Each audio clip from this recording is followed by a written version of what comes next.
Aí, galera, tudo bem com vocês? Estamos aqui de novo para mais uma gravação do nosso querido Várzea Executiva. Esperamos que vocês aproveitem bastante as dicas que a gente vai passar aqui. Temos um convidado hoje mega especial. Eu vou deixar a introdução para o meu amigo Edson Salgueiro fazer. Tudo bem, Salgueirão? Tudo bem, mais uma, estamos juntos. Vamos lá. Bom, mais uma vez estamos juntos aqui com o nosso Várzea Executiva e a audiência que sempre está nos prestigiando. E nós temos aqui hoje um convidado especial, que é o Cuca, ex-jogador do Palmeiras, do Juventus, e a gente gostaria que ele se apresentasse, falando das histórias, das resenhas dele, aquilo que ele quiser falar, e a gente vai batendo bola aqui, Cuca. Seja bem-vindo. Olha, muito obrigado, em primeiro lugar. Obrigado, Cuca. Ter essa distinção, essa honra de estar participando com dois amigos meus, um mais antigo, outro mais recente. Eu fico muito agradecido por essa oportunidade de conversarmos sobre alguma coisa de futebol. A gente que agradece. Eu que agradeço sobremaneira tudo isso daí. Obrigado. Estou à disposição. Fala um pouquinho de quando você jogava, e a gente vai fazendo umas perguntas para ele, né, Wilson? Comparando o futebol de hoje, de quando você jogava, para a gente fazer uma espécie de comparação no sentido de, antes tinha essa vantagem, essa desvantagem, e Antes era atualmente... assim, hoje é assado. Bom, eu comecei futebol, eu não tive base. Eu fui levado ao Palmeiras com 19 anos. Eu jogava na Várzea do Bom Retiro e um grande jogador do passado, o Parada, convidou um técnico do Palmeiras para ir assistir um jogo meu não, onde eu jogava. E time era? Bola Preta. Bola Preta. Domingo de manhã. E eu já tinha quase 19 anos. E aí ele foi um domingo lá, e gostou. Viu e pediu para eu me apresentar na segunda-feira, no Parque Antártica. Eu fui. Naquela época era cabeludo, usava por causa dos Beatles. E eu tinha o cabelo comprido. A primeira coisa que aconteceu, ele me mandou cortar o cabelo. E eu fui, cortei o cabelo e tal. E aí iniciou um ciclo. Lá no Palmeiras, em 1974, por isso que eu falei, eu tinha 19 anos, ia fazer 19 anos, e eu não tive base praticamente. Mas então, aí comecei a jogar no Juvenil do Palmeiras, 74, 75, aí fui profissionalizado no 15 de Jaú, mas pertencendo ao Palmeiras. O empréstimo, no início era contrato de gaveta, como era aquelas épocas atrás. Amadoras. Poderíamos chamar de amadores. E aí deu sequência, voltei para o Palmeiras em 76, aspirantes. E aí eu tive a oportunidade de disputar um campeonato em Mato Grosso, hoje é Mato Grosso do Sul, pelo Operário de Campo Grande. Lá vou dizer que foi um dos 2 melhores lugares que eu joguei. Porque nós tivemos a oportunidade de chegar à semifinal no Campeonato Brasileiro de 1977. Um time modesto. Bem modesto, mas que criou uma união, o time tinha uma união espetacular, dificilmente perdia. É até engraçado, eu consegui comprar um carro lá só com os bichos. Foi uma experiência maravilhosa, eu tinha 22 anos de idade, assim, muito legal. Bom, ainda pertencendo ao Palmeiras. Palmeiras ainda? Porque hoje nem tanto, apesar que tem empréstimo, mas antes era muito mais recorrente o empréstimo. E eu voltei para o Palmeiras, 78. Na época, tive a oportunidade de conhecer o senhor Tele Santana. Ele era o técnico do Palmeiras e eu convivi com ele. Pouco, mas convivi. Deu para perceber que, em termos profissionais... Como gestor? Ápice. Top. Era diferenciado. Primeira prateleira, na minha opinião. Bom, o Palmeiras contratou vários jogadores daquela época, Jorge Mendonça, Vasconcelos, Jorginho que foi um baita jogador.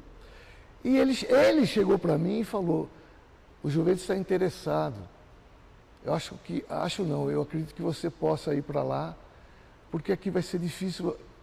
Eu achei uma atitude digna. Poderia deixar encostado lá. Deu oportunidade. E foi o que aconteceu. E aí foi em definitivo. Aí no Juventus também nós tivemos umas fases. O time do Juventus foi muito bem formado, porque veio os jogadores do Corinthians, 4 do Palmeiras, a Taliba, nosso amigo. E o time deu liga, a famosa liga. Se uniu também e dificilmente perdia. Era um ambiente muito saudável, tal, legal pra caramba.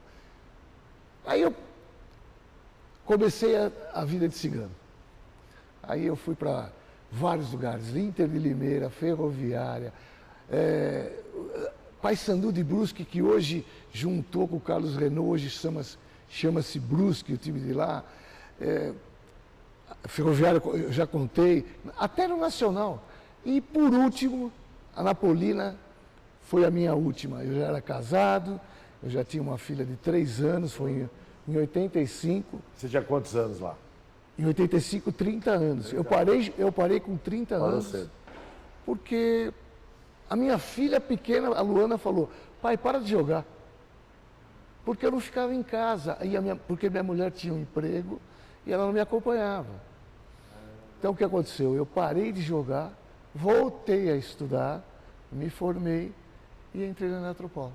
Então eu quero te questionar uma coisa importante, Wilson, que você vai compartilhar também, até dando os seus pitacos aí. Primeira pergunta, antes de você, como você começou tarde, você não teve base, você sonhava ser jogador de futebol até quando chegou essa oportunidade? Não. Você nem pensava mais? Não, eu jogava na rua, em tudo quanto era lugar, mas eu não tinha... Você não imaginava que isso aconteceria? Talvez você pudesse ter tido esse sonho quando era adolescente. Exatamente. Mas nessa idade você falou, agora aqui é só jogar na várzea, está tudo bem, né? Isso. Muito bem. Aí aconteceu essa oportunidade, vamos chamar assim. Claro. Aí você percorreu toda essa saga aí que você falou e chegou a um determinado momento que você falou, tem que me aposentar. Né? Aposentar num momento desse, em que você olha e fala, putz, eu gosto tanto disso, né? Você aposentou consciente de que chegou a hora de aposentar mesmo, foi tranquilo, você se preparou para isto, ou o que te puxou a ter coragem ou a ficar bem em relação a essa aposentadoria foi tua filha ter falado, para, e aquilo foi uma prioridade para você e está tudo bem. Sem dúvida. Como eu mesmo frisei, essa frase marcou muito. Apesar de que, como eu estava longe da família, então isso aí começou a florescer. Né? A minha vontade, eu falei, pô, mas o que eu estou fazendo aqui? Né? E aquela época, infelizmente, tinha muito problema de jogar em time que não fosse time grande, você sofria para receber. O mês era muito grande. Passava muito de 30 dias. É verdade. Poxa, então eu comecei a me questionar. Mesmo sendo jovem, com 30 anos, futebol, sempre com um corpo desse, eu falei, poxa, eu preciso dar um jeito na minha vida. E minha mulher me apoiava muito, minha ex-mulher me apoiava muito. E aquilo foi amadurecendo cada vez mais, até chegar a essa época que a minha filha falou, pai, mas com 3 anos de idade. Olha que louco. Acredito que ela escutava isso dentro da minha casa, pai está longe e tal, não sei o quê. E ela captou e falou, isso aí, isso foi a gota d'água. E aí você voltou a estudar, né, Wilson? Ele falou que voltou a estudar com quantos anos? 30 anos. E você já tinha um foco assim de estudar para uma determinada finalidade, um segmento específico, ou você foi buscar qualquer coisa? Eu fui fazer administração. Eu fui fazer administração falta de opção. empresa, antiga Faculdade Santana. E eu tive mais uma oportunidade na vida, que um grande amigo meu do Bom Retiro, que era superintendente da Eletropaulo, de recursos humanos.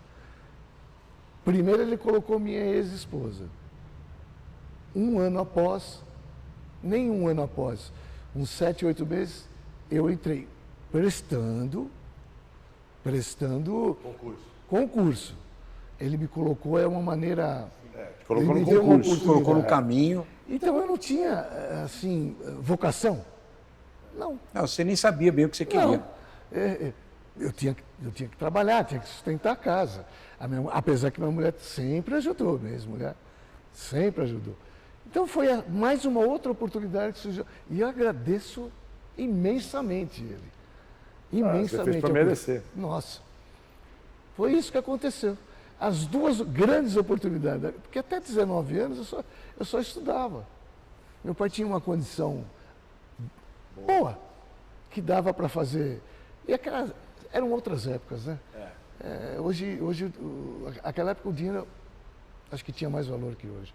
Ou a gente hoje não ganha o necessário para ter aquela vida que a gente tinha.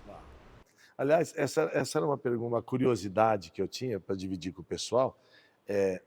Você jogou bola numa época onde nem as grandes estrelas ganhavam muito. Hoje a gente fala de ganhar dinheiro, você fala de um Neymar, você fala de um Hendrick, esse molecada ganhando 1 milhão, 2 milhões, 3 milhões, uma coisa. 100 mil é pouco. 100 mil, o garoto da base sobe hoje ganhando 100 mil por mês. Longe, milhas de distância do que se ganhava naquela época. Do ponto de vista financeiro para você, o futebol teve uma representatividade? Não. Basicamente deu sustento. Deu sustento, só para sobreviver e conseguir comprar um apartamento. Junto com eu e minha mulher, não fui só eu e minha ex-mulher. Não tinha aquilo que eu disse do carro, comprar o carro lá em Campo Grande. Comprei um carro lá em Campo Grande. Voltei com ele. Isso, e o resto foi sobrevivência. O que você está falando ajuda a incentivar mais a molecada hoje. Antigamente não tinha a tecnologia que a gente tem. Você ia fazer um curso EAD antigamente? Não tinha curso EAD. Você vai fazer uma faculdade EAD à distância. Exatamente. Você pode estudar muita coisa hoje pela tecnologia, para paralelamente você ir se estruturando, se preparando. Claro. Na hipótese de no futebol não vingar, você tem um plano B. É muito grande. Sim. A hipótese é predomina muito grande. Até mais hoje, né? Porque a exigência é maior, tudo é diferente. Bom, como era diferente do futebol, só uma pergunta interessante que a gente precisa fazer para ele, Wilson. O futebol mudou muito. Sim. Né? Você compara na época que você jogava e hoje, né? Várias coisas mudaram. Mas vamos falar de uma característica assim. Você tinha um estilo que você olha de fora o Cuca e sabe qual é o teu estilo. Qual era o teu estilo lá. Que você carrega até hoje a mesma característica. Sim. Quem do jogador de hoje, qual jogador hoje, você compararia e falar, ele tinha um estilo... Puta, boa pergunta. Legal. É muito difícil você falar de você mesmo, né? Mas é importante você ter essa coragem, até para você valorizar a si mesmo. Porque às vezes a gente rechaça sempre quando é elogio pra gente, né? É verdade. E não tem que rechaçar. A gente tem dificuldade de falar na primeira pessoa, é fato. Não precisa falar na primeira pessoa, mas recebe. Não, eu acho que eu tinha tal estilo. Eu posso falar como vocês mesmos disseram, as minhas características eram de jogador mais clássico, mais tinha um pouco de habilidade com a bola, tudo, mas eu acho que para comparar com alguém... Atual, você não consegue ver alguém assim, um pouco mais próximo? Não, atual? Seria muita pretensão. Não, eu vou não, falar, mas você enxerga algum. Eu vou chutar. Não é pretensão, não. O que você enxerga, fala, pô, esse cara aqui tem uma característica que eu gosto, eu me afino. Eu admiro isso aqui, talvez é a que você tinha. Puxa vida, hoje eu quero que você fale. Eu vou dar um chute. Eu quero que você fale. Por favor. Eu vou salvar ele, sem pretensão nenhuma, tudo bem. Já deu para perceber que eu sou um fã desse cara, então... Mas dentro desse modelo, eu acho, o jeito que o Cuca joga, reto, de cabeça erguida, olhando para tu, me lembra muito o Falcão. Pelo amor de Deus. Olha, por isso Verdade. Olha isso. Verdade. Não, mas ninguém está dizendo que você jogou tanto carrega a bola para quanto. dentro da área. Não estamos comparando isso. Pode ser que tenha jogado até no mesmo nível e não teve a mesma oportunidade. Mas se equivale à ideia do Wilson, o estilo. Pronto. O jeito, a forma, assim, retilínea, sabe? Porque o Falcão tem um estilo elegante, né? Nossa. Então, tem a ver com o Cuca. O Cuca é na elegância que eu... Levanta a cabeça, pensa o jogo. Muito obrigado vocês estarem fazendo esse tipo de Tudo aquele jogador elogio para mim. trata bem a bola, chama a bola de você, entendeu? Com carinho. É Poucos têm essa competência, hein? Poucos têm essa competência. Né? Puxa vida, muito obrigado. Não, é verdadeiro mesmo, né?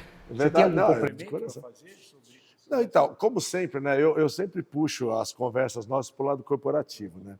Então, assim como a gente falou sobre essa questão, atenção se você quer ser um jogador de futebol, atenção se o seu filho quer ser um jogador de futebol, eu acho que, de uma certa forma, o mundo corporativo traz essa mesma preocupação. É difícil você ver hoje uma rapaziada que nasce, vai estudar e tudo, e fala assim, não, eu quero ser um executivo. Eu raramente vejo alguém expressar esse desejo. Ser um executivo é uma consequência daquilo que você faz e que você constrói.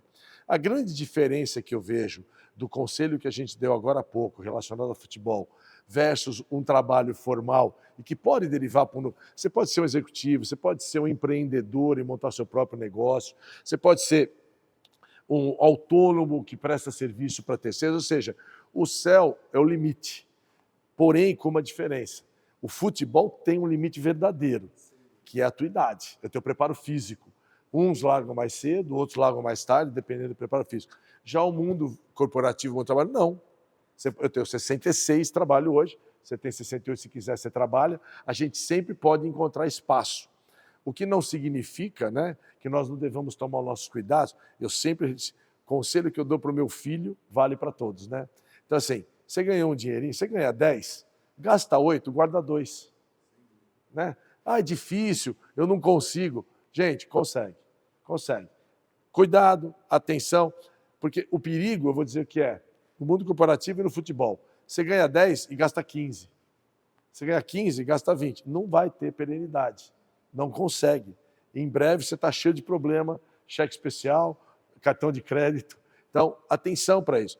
Então, se é que eu posso deixar uma mensagem para vocês, que vem desse período, eu insisto muito nesse período que você jogou futebol e que você conseguiu sobreviver, ao contrário do que hoje, essa molecada que se projeta ganha o que nós não vamos ganhar a vida inteira, ganha num mês muitas vezes. Não se iludam com isso. A vida real é trabalhar, correr atrás do seu pão, ganhar um salário por mês e fazer a sua poupança um pouquinho por mês. Então, eu acho que esse exemplo do Cuca é extremamente ilustrativo para a gente que tem a ansiedade, os jovens que estão nos ouvindo, que ainda têm ansiedade de futebol, e para aqueles que desejam o seu filho. Seja onde estiver, ganhou 10, gasta 8. Ganhou 8, gasta 7. E vai guardando um pouquinho. Quando você acordar, 5, 10 anos, você tem uma poupança e uma garantia que te leva para a vida, independente do que você escolheu. Esse é o complemento que eu queria fazer. Perfeito. Inclusive, eu estou associando situações, eu como mentor de algumas empresas, né? E às vezes a gente pesca lá algumas atitudes que têm a ver com o que você está falando, num sentido oposto. Você tem aquele colaborador que ele quer atingir um patamar, né? Ele quer ser o craque, fazendo uma simbologia com o futebol, ele quer ser o craque do time, mas não treina o suficiente, não se prepara o suficiente. Na empresa, ele não se prepara para fazer novos cursos, para oferecer um valor agregado maior. Não, ele simplesmente acha que ele merece, porque ele já está há tantos anos lá. Entendeu? Eu estou tantos anos aqui, a empresa não me dá valor, aí eu sempre questiono.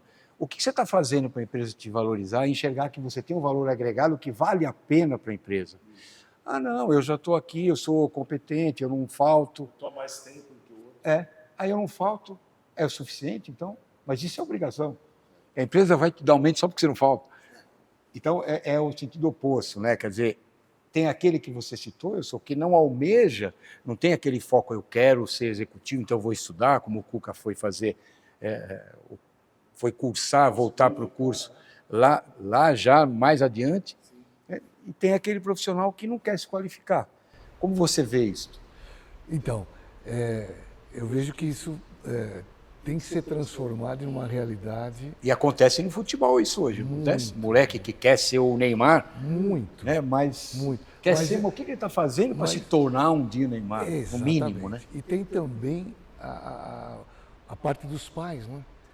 Os pais querem que ele seja um novo Neymar. colocam isso como primeira coisa da vida, a coisa mais importante da vida.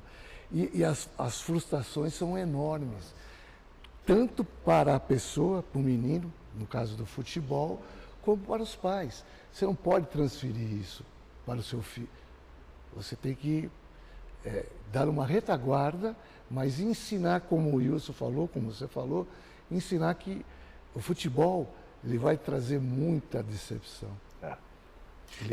Neymar é um em quantos? Então eu vejo dessa forma. Para você chegar no futebol, em primeiro lugar existe o dom. Mas hoje, como o futebol mudou e você consegue agregar competências no seu dom. Mesmo que você não tenha um dom de um Neymar, um craque, que já nasce pronto, você consegue trazer valores, agregar competências que o futebol que você pode desenvolver jogando futebol. Você sabe que essa coisa de craque, competência e você se dedicar, vou falar de dois jogadores, né? Um jogou no nosso time, um não jogou, irmãos. Sim. Quem eu estou falando? Um jogou, Gênio. Sócrates era gênio. O Raí era atleta. Perfeito. Brilhante. Se encaixa no que você falou. Matou. Então, o Sócrates tinha o dom. Ele não precisava treinar. Se esforçar. Aliás, ao contrário, bebia, fumava. Então, exato. Ele era um anti-atleta. O Raí, pelo contrário. Disciplinado. Mas ele também criou competências para chegar onde ele chegou. Claro. Que ele chegou também muito alto. Não, e aqui eu vou até usar a gente falando de competência, de criar competência. Recentemente eu vi uma entrevista do Kaká, eu já falei sobre isso num outro episódio. Eu nunca tinha pensado nisso, não sei se já pensaram. Ele falou assim, falou para o repórter que estava entrevistando, você sabe quanto tempo eu fico com a bola durante um jogo de 90 minutos? Ele falou, jogo bom, eu fico com a bola 1 minuto e 50 segundos. Você viu a entrevista? Aí o repórter... Ninguém imagina. Aí o repórter falou, nossa, eu não sabia, interessante. Aí o Kaká falou, pois é, o que eu tive que fazer? Eu fico 88 minutos e 10 segundos sem a bola no pé. Então eu entendi que eu seria muito mais importante se eu aprendesse a jogar sem a bola no pé do que com a bola no pé. Então e de fato, o rapaz é inteligente, apesar dele não ser do Corinthians, uma exceção, mas ele é inteligente. E ele se tornou o melhor jogador do mundo, dentro dessa consciência. Eu vou ser útil nos 88 minutos que eu não pego na bola, não nos 2 que eu estou com ela.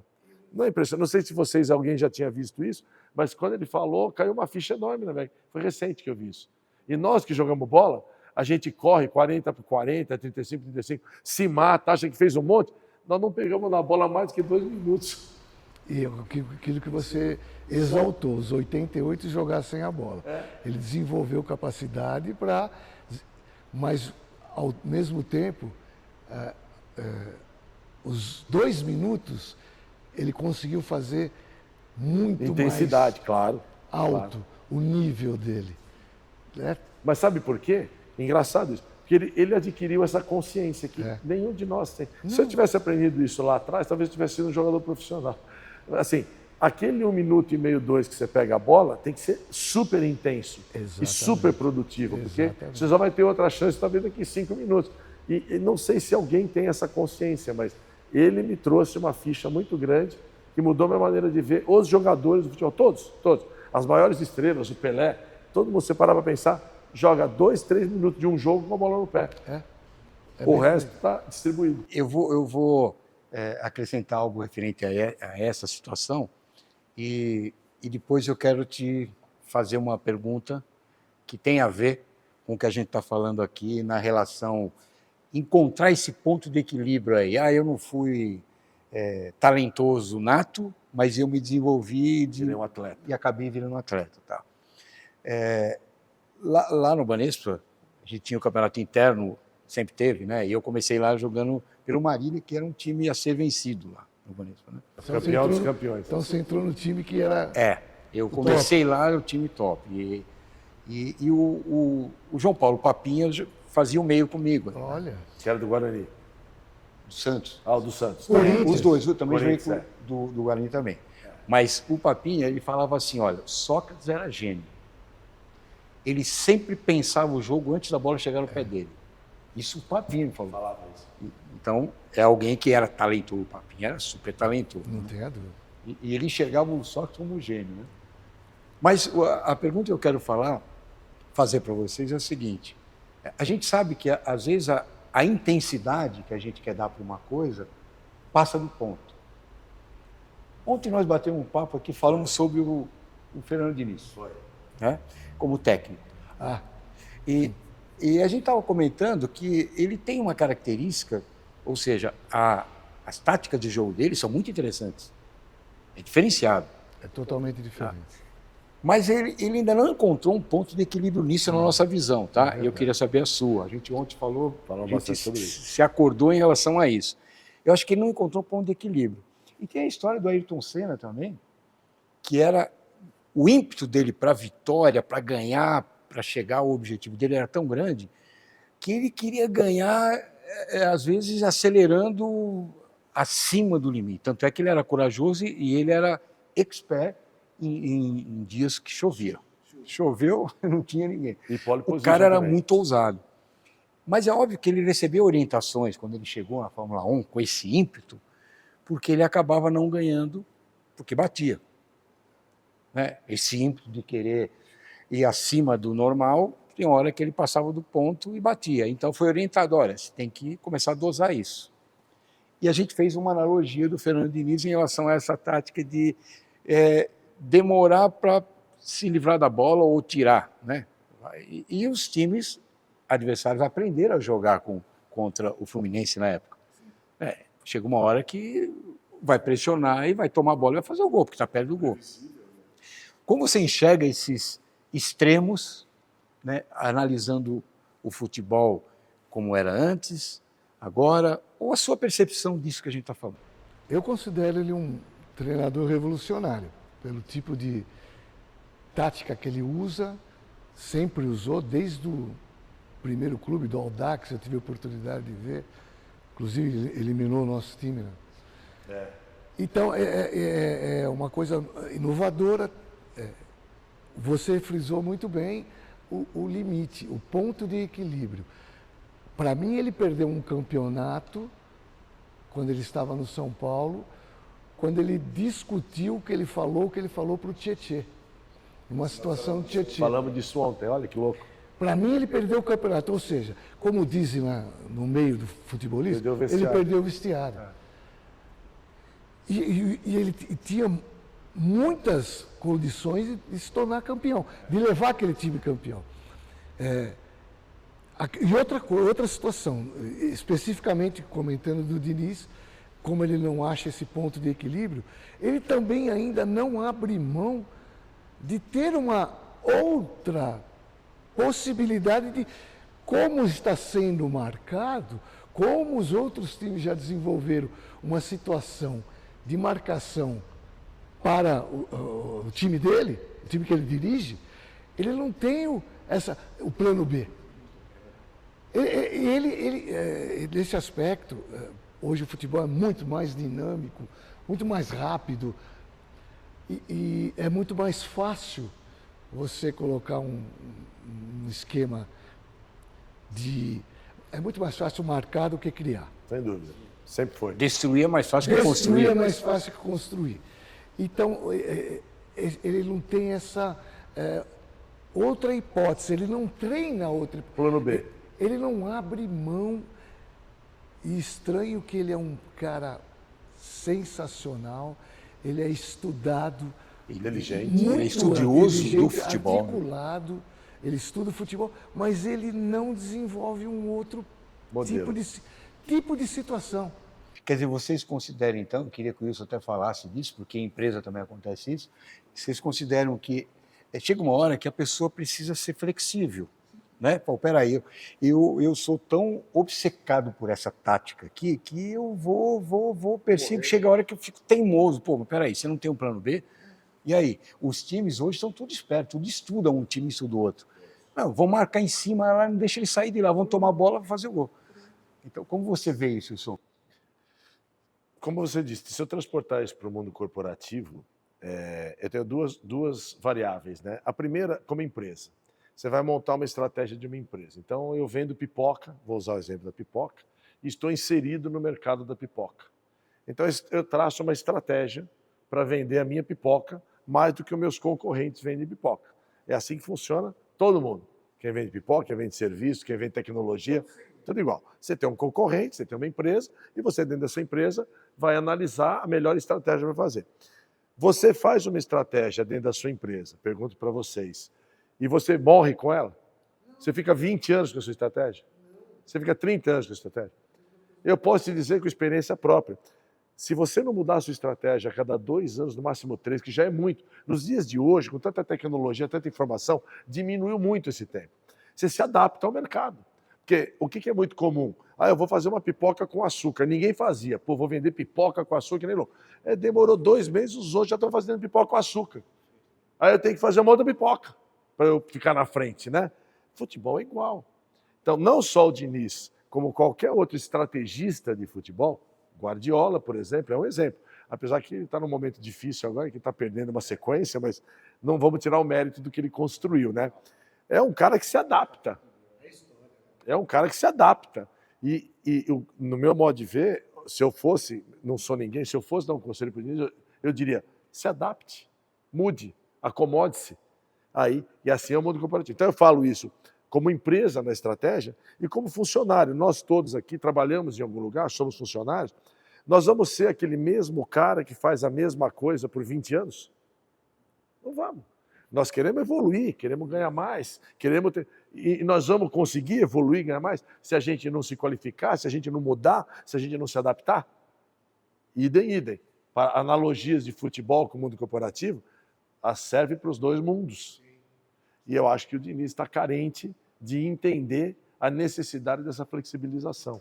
Acho que o perfil dele, Wilson, não sei se você percebe isso também, Cuca, ele tem um perfil assim obstinado, né? Obstinado, falou tudo. Que é uma coisa positiva até um certo grau. Eu acho que Passou desse grau, já passa a ser teimoso. Tem né? um ponto isso. Aí eu fico dando murro em ponta de faca. Eu acho que ele chegou a esse ponto. Ele precisaria, a gente falou muito antes dessa coisa nos episódios que a gente gravou, a gente falou muito dessa questão da psicologia, né, usada para fazer as pessoas atingirem um certo equilíbrio, inteligência emocional. Acho que ele, não sei se ele é psicólogo. Ele é psicólogo formado. Então, ele não sabia. Ele me não perguntou ouviu falar se eu não isso. sabia. Ele é psicólogo formado. Mas ele não deve se preparar, ele Não, tem ele a precisa de um teoria, psicólogo. só a teoria. Você pode falar melhor que qualquer pessoa sobre isso. Ele é teórico, eu acho. Pronto. O problema é esse. Se ele não põe em prática isso aí, o que ele sabe teoricamente, porque às vezes eu vejo que ele se destempera à beira do campo, Demais. com o jogador dele. Você falou do Tietê? Demais. Não tem controle emocional, não foi só o Tietê, não. Ele fez teve isso com outras situações, pessoas. Várias discussões. Aquela coisa no meio campo. agressiva. Enfim, né? Acho que E aí, precisaria se cuidar. vou fazer outra analogia. Sim. Vou fazer outra analogia dentro dessa futebol e empresa. Você está dentro da sua empresa e você tem um chefe. Todos nós que trabalhamos temos chefe. Até CEO tem chefe, que é o conselho. Conselho tem chefe, que são os acionistas. Se você é dono de uma padaria, teu chefe é o cliente. Se o cliente não gostar do pãozinho, você tem que mudar o pãozinho. Então, não adianta aqueles que acham que são donos de tudo. Não é. Nós temos chefe, nós temos alguém que manda mais do que a gente, todos nós. Imagina você trabalhar num ambiente que teu chefe é um translocado, que grita dentro do escritório, que te desrespeita porque você errou um relatório. É legal? No campo, você acha legal? Um técnico que desrespeita jogador, que grita. Como você acha que o jogador reage? Vou dar um exemplo, nós falamos ontem, vou repetir aqui. Mano e Yuri Alberto no Corinthians. O Mano mandou chamar o Yuri Alberto de burro. Eu vi uma declaração recente do Yuri Alberto, chorando. Ele não tinha se manifestado sobre o tema ainda. Lembrando que o menino tem 22 anos, a gente já falou isso recentemente, repito, a gente acha que ele tem a experiência de um homem maduro de 40, não tem, é um menino de 22 anos, dentro de uma pressão enorme, o Corinthians na zona de rebaixamento, o menino errando tudo que era passe, matada, chute, ouve o técnico mandar falar que ele é burro. É legal isso aí? É bacana. Isso Onde é que o Mano estava com a cabeça quando ele fez uma desmotiva, coisa né? dessa? Então, são pessoas que, numa gestão, estão despreparados para serem Isso. gestores. É isso o ponto. É isso mesmo. Percebeu? Porque uma isso coisa é mesmo. você conhecer tecnicamente o futebol numa empresa, se tecnicamente na sua função você é bom, mas se você não tem esse preparo como gestor, o time não vai ganhar o jogo, o time não vai estar na sua mão. Ao contrário, o time muitas vezes até te sabotar, né? Porque a gente sabe que no futebol tem a sabotagem. Imagina, claro. você falou Tietê. Ele falou que o Tietê perdeu a mão do time. Perdeu Perdeu o uma time e notícia. perdeu o campeonato Perdeu no destempero dele. Não, e eu vou mais longe. Se você quer torcer, compra o ingresso e senta na arquibancada. É. Se você é pago para ter uma função, você tem obrigação de exercer a sua função de maneira digna. E eu acho que ofender colegas de trabalho no futebol, na empresa, não é uma boa política. Existem vários tipos de líderes. Eu vi uma brincadeira, como fala aqui, caramba, esqueci. O Salgueiro falando. Vocês gravaram um episódio, você falou, você tocou em vários tipos de liderança. Antigamente, os técnicos de Ele futebol... assiste o nosso Assiste episódio. também? Obrigado, Isaú. Você é parceiro, você assiste esse episódio. Assisto. Antigamente, os técnicos de futebol ou era ex-jogador ou um cara que não deu certo no futebol. Dificilmente. Claro, você tinha que saber controlar o grupo. Isso. Mas é muito diferente de hoje. Hoje, para mim, na minha visão, o técnico de futebol ele tem que ser gestor de pessoas. Que, por consequência, são jogadores de futebol. Mas até de ter grandes conhecimentos de futebol, gestor de pessoas. Porque ele tem uma base de conhecimento e o time vai jogar. Os Botar caras um sabem grupo jogar. motivado sabe dentro jogar. do campo é outro jogo. Como isso falou, como é que você vai trabalhar com um deslocado Te xingando, dirigindo 40 pessoas ou até mais? gritando. E você sabe que, em relação ao Diniz, o que predomina na fala do povo aí é que ele afundou o Fluminense Olha, ele levou Afundou o a Fluminense seleção a Libertadores, vai. e botar esse está mérito. afundando o Cruzeiro. Mas A Mas fala ele já é está essa. na marca do pênalti do Cruzeiro. Mas são fatos, contra fatos não tem argumento. Então, mas você acha, na sua opinião, na sua também, que essas situações que ele ganhou uma A Libertadores, Libertadores. Não, Beleza. claro. sem então dúvida. isso elevou o nível dele. Sim. Isso foi bom até um certo ponto, porque pode ter aumentado mais o ego.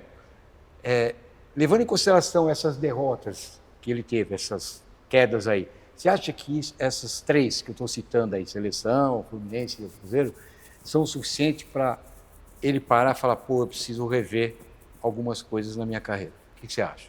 Ainda não. Ainda não. O ego dele é um pouco maior, Maior. na minha opinião. Não, é opinião. O que você Eu acha? vou colocar um verbo na tua frase. Eu acho que elas deveriam sim ser suficientes. Você questão- falou uma coisa importante. Deveriam ser suficientes para. Basta você sentar e analisar, qualquer cara com razão. Mas aí eu vou fazer uma analogia com o AA. O AA é a Associação dos Alcoólatras Anônimos. Para quem não sabe, a primeira máxima do AA, eu, por questões diversas, tive muito contato com isso, é assim, se você não entender que você é alcoólatra, você nunca vai se curar. Sim. E eu faço sempre uma analogia para qualquer um de nós aqui. Se eu agora der um conselho para todos nós que estão nos ouvindo, falar assim, vai lá e toma uma aspirina. Qual é a primeira reação de todo mundo? Pô, eu não estou com dor de cabeça, eu não estou com dor de barriga, para que eu vou tomar aspirina? Não é verdade? Então, se você está com dor de cabeça, a aspirina pode te fazer. Então, o Diniz é a mesma coisa. Se ele não se conscientizar que ele precisa mudar, ele sempre vai achar que está bom. Sim. E é isso que eu acho. Ele precisa ouvir e olhar os fatos. Não sei se ele está com essa maturidade ainda. Não, para mim ainda não. Eu também acho que não. Ele é novo na profissão. Sim. Ainda Tem muito que amadurecer. Tem mais que amadurecer, tem mais que desenvolver, chegar naquele parte limite psicológica. que o Ayrton Senna conseguiu chegar. Sim, sim. Você sabe que na psicologia comportamental, a gente sempre, numa primeira consulta com o paciente, né? Ele chega lá, ele veio lá ou por ele mesmo ou porque alguém levou. A primeira avaliação que a gente faz é saber se ele sabe o que ele quer, o que ele está buscando, se ele sabe as limitações dele e se ele quer. Isso. Porque se ele nem sabe e nem sente os problemas dele onde estão e não quer mudar, não tem milagre. Não se Dificilmente, encaixa no que você falou. E aí. você sabe dificilmente aonde? dará certo. Não vai Você dar sabe, certo. Não vai dar certo. Vocês sabem aonde isso é literatura pública? Aonde que isso se mostra absolutamente flagrante? Nas discussões da Cracolândia. Parece que não tem nada a ver com futebol, né? Vou levar. Não é nem mundo corporativo, nem futebol, mas é só. Comportamento. A grande discussão é: a Cracolândia é um caso de segurança pública ou de saúde pública? Eu tenho uma resposta, e não tem solução, só tem uma resposta. O que é uma segurança pública? Alguém faz mal para a sociedade e você prende o cara. Essa turma da Cracolândia são dependentes químicos que o pessoal fala de tratamento compulsório. Aí você pega o cara e leva para um tratamento compulsório. As clínicas de recuperação de dependentes químicos não são cadeias, são clínicas. Você leva o cara contra a vontade dele, no dia seguinte ele pula o muro e vai embora. Sem dúvida. Aí você fala assim, então não posso tratar o compulsório na clínica normal. Então eu vou construir uma clínica e vou botar grade. Isso. Aí não é clínica, é prisão. Aí é prisão. Como é que você sai dessa... Então, todo o governante novo que chega em São Paulo, seja prefeito, seja governador, não vou citar nomes aqui, mas se vocês tiverem uma boa memória, não, vou resolver o problema da Cracolândia, vou acabar com a Cracolândia. Não acaba, porque é uma situação difícil. Compulsório não é a solução, porque você não tem que levar para uma prisão. E aí os caras ficam no meio da rua. Não tem a solução, infelizmente, adoraria ter, mas é uma coisa, de novo, como é que conserta? Se toda essa turma se conscientizasse que eles têm uma doença e que eles precisam tratar a doença. É o primeiro passo. Primeiro passo. E é o primeiro passo para todo mundo que faz alguma coisa errada. Sim. Se ele não tiver consciência que ele fez alguma coisa errada, ele não vai mudar. Não, porque ele acha que está certo. Então, seja Diniz, seja quem estiver nos ouvindo e tiver esse ímpeto de persistir em algo que não está dando certo, sente, reavalie, pense novamente. O que você poderia fazer para ser diferente? A gente não está certo o tempo todo. A gente talvez até esteja certo na maioria do tempo, mas o tempo todo não. Então, aquele pedaço que não está certo, pensa, reavalie. E quem sabe você revisitando o seu próprio comportamento, seja no futebol, aliás, o futebol é muito típico, né? A gente que joga bola há tanto tempo, quantos, não vou citar nomes também, quantos que não entram em campo, não sabem nem andar e se acham a última cereja do bolo? Como é que você trata essa turma? Esse aí é o dependente químico que nunca vai para recuperação. Entendeu? Porque, tem uns caras que realmente difícil de jogar e que entra em campo e dá sua treinadinha e se tirar de campo ele reclama. Muito. Não tem noção, né? É o dependente químico que não Sem quer se noção. recuperar. O cara precisa olhar e falar assim, estou fora de forma, ou não estou batendo bem na bola, vou treinar, ou vou parar. Várias decisões que o cara pode tomar. Tem várias Não, ele decisões. prefere passar vergonha. Você sabe que no mundo corporativo acontece a mesma coisa, porque é comportamento humano onde tem gente, né? E no mundo corporativo acontece muito. Funcionários, né? O Ruca deve ter experienciado isso muito na carreira mais de negócio, executiva. E é assim que funciona. As pessoas, às vezes, sem noção, e você quer orientar, você quer mostrar pelo caminho, mas ela é teimosa, ela bate o pé naquilo, ela acha que ela está certa, e aí ela não para a empresa, né? E ela se vitimiza achando que as empresas é que Ninguém não me dão quer. valor, que ela não tem oportunidade. Então, acontece isso aí em todas as áreas. Que o mercado está errado. Isso. A Você culpa é o é único sempre de certo. alguém. É, A culpa é verdade. de alguém Nunca fora. é a própria pessoa. É o vitimismo, né? É que o a gente vitimismo. tanto rebate aqui. Não, e eu gosto de aproveitar, também associado ao que a gente fala, é um exemplo que eu uso várias vezes, que é o bendito curso de inglês. No nosso tempo, tinha o curso de datilografia, vocês lembram? Não sei quem de nós quem está nos ouvindo, né? Ninguém conseguia emprego há uns 40, 50 anos atrás se não tivesse o curso de datilografia. Não era fácil fazer, custava dinheiro para quem tinha necessidade, não conseguia. Depois do curso de datilografia, passados alguns anos, o paradigma era o curso de inglês. Ninguém conseguia um próximo passo se não fizesse um curso de inglês, falasse um segundo idioma. Eu tive muitos colegas de trabalho dessa época que não se mexiam. Eu fui lá, corri atrás, paguei, tirei do meu salário para pagar. E eu falei, você não vai fazer curso de inglês? Ah, não, estou esperando a empresa me pagar. Ah, estou esperando entrar numa promoção, ganhar uma bolsa. E aí a vida vai andando, um se desenvolve mais do que o outro. E você fala, por quê? Se nós começamos junto, estudamos na mesma escola, fizemos a mesma coisa. O cara correu atrás e o outro ficou se vitimizando. Nossa, ninguém me pagou um curso de inglês, ninguém me pagou um MBA. Ninguém... Pô, se você não investir em você mesmo, não espere que outros façam. Então, corre atrás do seu interesse. Você mais jovem que está nos ouvindo, guarde isso na cabeça. É muito importante. Não espere cair no colo. Se você acha que precisa de qualquer coisa para se qualificar, corra atrás. Vai requerer seu sacrifício, requerer muitas vezes tirar alguma coisa da sua poupança. Faça porque o retorno vem. O retorno vem. O que não pode é ficar sentado. Aí, definitivamente, o risco de insucesso é muito maior. Sabe que eu uso até, dentro desse exemplo que você deu, em alguns processos seletivos, depende da turma mais jovem, depende da função, tá? Eu uso uma das perguntas, né? Fala assim, quando você atua numa empresa, você trabalhou para quem? Ah, eu trabalhei para aquela empresa, para o dono da empresa. Eu falei, não, você está trabalhando para você, cara. É o alto investimento, né? Isso é um alto investimento. Não, a empresa tem que me pagar um curso. Não, é você que tem que ir atrás, porque é você que vai formar sua carreira futura, até aqui na empresa mesmo ou em outro. Mas para a gente ir para o fechamento, tá? Vamos falar do top 3. Eu queria que você falasse de 3 jogadores que você admirou, que você viu jogar. Pode ser do lado passado. Que eu tive a oportunidade de estar em campo contra. Vamos falar dos dois, então. Os dois, Bom, se tiver 3 que você teve em campo e 3 que você viu jogar, ótimo. Bom, se for o mesmo. Primeiro é indiscutível, né? Pelé. Você jogou contra o Pelé? Não. Ah, não jogou. Ele é mais velho do que eu. Ah, ele é mais velho. Tá. Mas vi jogar, tive a oportunidade. Então, Pelé, em termos de, mesmo não jogando, aí vamos para o lado de ver jogar. Maradona. E eu gostava demais do Cruyff pela inteligência futebolística que ele tinha. Ele foi revolucionário. Foi revolucionário. Ah, não, foi o Mitchell. Claro, mas quem desenvolvia em campo era ele, na minha modesta opinião. Concordo.